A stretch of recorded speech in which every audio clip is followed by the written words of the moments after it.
And welcome back to the channel. In today's video, I'm going to show you how to find busy areas for Uber Eats. First, if you have the latest version of the Uber Eats driver app, you have to open it and your account is all set up ready to go. There is a high chance that your map is going to have what we call hotspots. So as you can see, you will be able to find these red spots aka the heat map.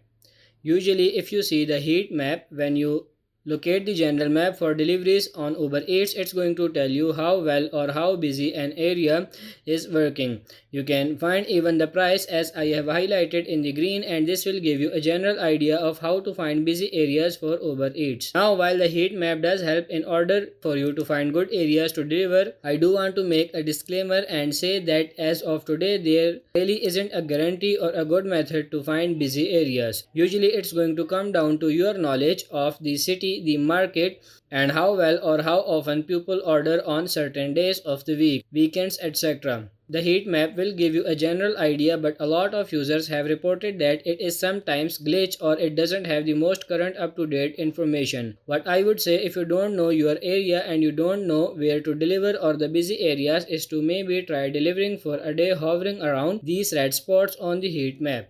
See how our activity goes and try noticing a pattern, because like I mentioned earlier, since there is no automatic or easiest way to figure out the busy areas in the heat map, it mostly comes down to personal experience and knowing your area, but the heat map will be a good starter point for you to get to know your market. So that's pretty much it for this video. I hope this video was helpful. If it is, like it and subscribe to the channel. Thank you.